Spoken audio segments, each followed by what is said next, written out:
Sup all, JC3 here, the baller of YouTube, the general. Welcome to Topic Tackle. My take for today is on how Kevin Durant proved me wrong in more ways than one. This acts as a response to my recent video on the real reasons why Kevin Durant at that time hadn't played in the NBA Finals. It's not commonplace for reporters and personalities to sit up there and admit when they got it wrong. And I want to break that norm today because what's more important than saving face to me is being honest. I have the utmost respect for Kevin Durant and realize that some of my claims could have come off the wrong way and some were proven incorrect by the man himself. So before I begin dropping videos from my summer outline, which I'm eager to do, I want to do the right thing and address this before all of you. For context, I made the video on KD after Game 4 of the NBA Finals. It aired on Saturday, June 8th, 2 days before Durant returned for Game 5. I made the case that the two real reasons why Durant hadn't played yet were, first, I think there's simply something we as the general public don't know about the severity of Durant's quote-unquote calf strain. Personally, I believe it's much worse than what we're hearing, just considering that a competitor like KD would sit out the finals due to it. The Warriors haven't listed him as out indefinitely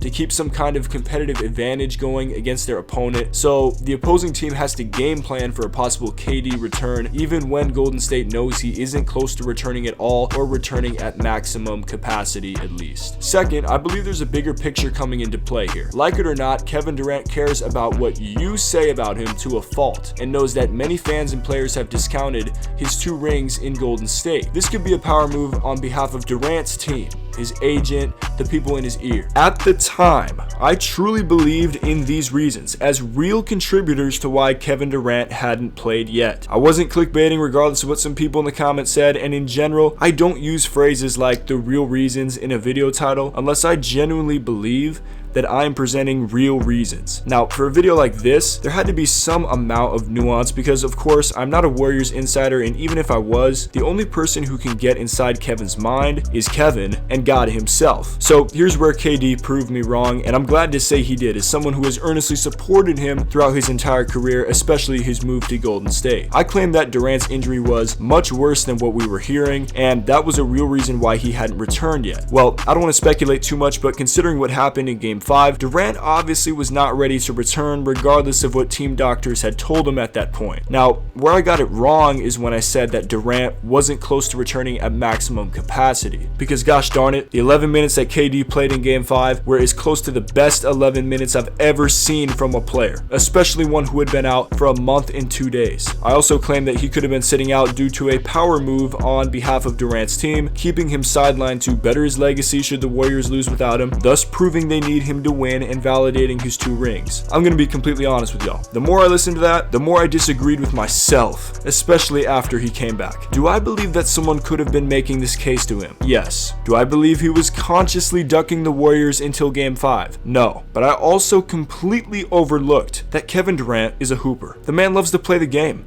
His life has revolved around the game, as Bob Myers said in his media availability following the injury. Now, Myers also said, Let me tell you something about Kevin Durant. Kevin Durant loves to play basketball, and the people that questioned whether he wanted to get back to this team were wrong. He's one of the most misunderstood people.